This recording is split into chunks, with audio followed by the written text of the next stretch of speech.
It started off when I used to watch videos on YouTube and I would practice at home. Then since I was 14 and I recently won Asmita Khelo India.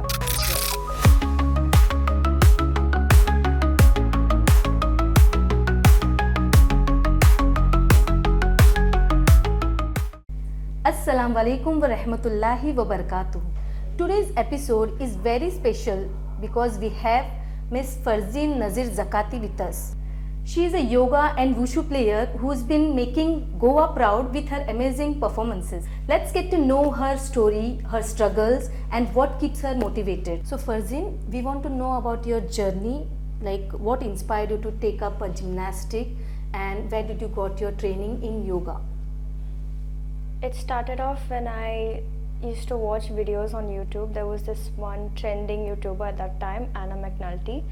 I just came across her YouTube channel and I started watching her videos and I would practice at home. Then when I was in 6th, my yoga teacher approached me and that's how I participated in my first competition.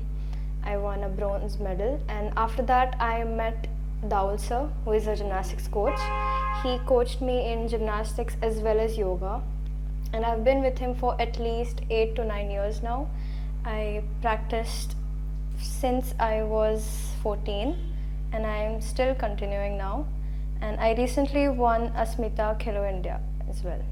Okay Farzeen, as we know you have won many national medals. So I want to know which is your most happiest winning movement? It has to be back in 2021 when I participated in Khelo India Youth Games in Haryana.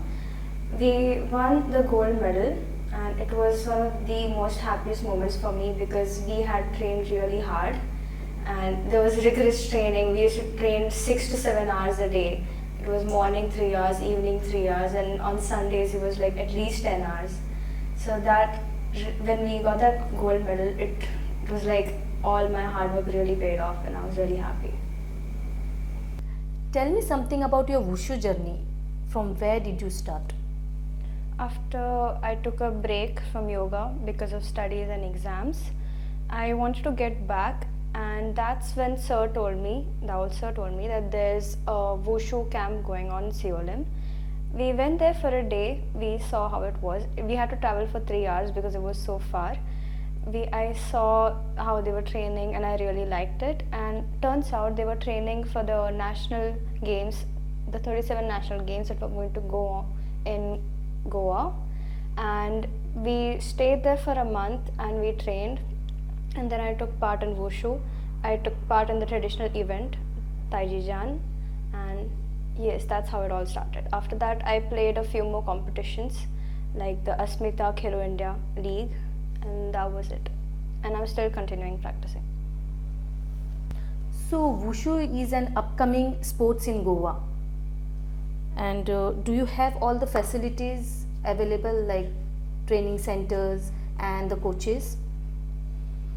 To be honest, we have only one training center in Seolim and we do not have a coach at the moment. There is a secretary who sometimes trains the kids, but that's only for certain events. We don't have a coach which trains all the kids for all the events. And since it's the only center and it's located in North Goa, me and a lot of my teammates who stay in South Goa, we have to travel for at least 3 hours. And I really hope we had more centers here in Goa. It would make it very much easier for us. Farzeen, how do you manage your time between intense training and your academic studies? At the beginning, I was very much active. I used to practice every day. But now as I'm in college, I find it hard to practice every day. But I do go to Seolim every Sunday to practice for wushu. And if time permits, between my classes and my regular studying schedule, I practice yoga in the middle, like for at least an hour if possible. Okay. Farzeen, who is your role model? Who inspires you the most? I want to say it's my mom because even though she's a single mother, she never refrained me or said no to participating in any competitions. even though we had a hard time back then, she never let me, she never stopped me from competing. She always supported me. She was always there with me during my winning and my losing moments.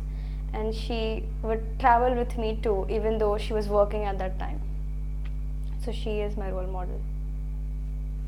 What advice do you want to convey the young girls who wants to take up the same career? I want to say that don't give up, especially when things get hard, because that is usually the turning point of your life. And do not listen to what other people have to say. If it's negative, do not listen to them. Keep a good friend circle, stay in a good group who will always motivate you and uplift you.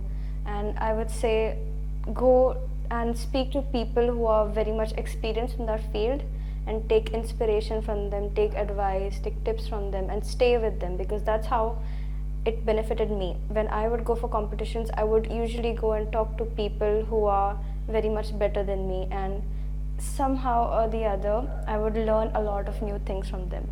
It's not very much different from what we do, but it's usually the discipline, the lifestyle that they live and that they have, which very much impacts us if we try to be like them. So that's what I'd say. Farzeen, thank you so much for being with us and giving your precious time to us. Thank you. Yes.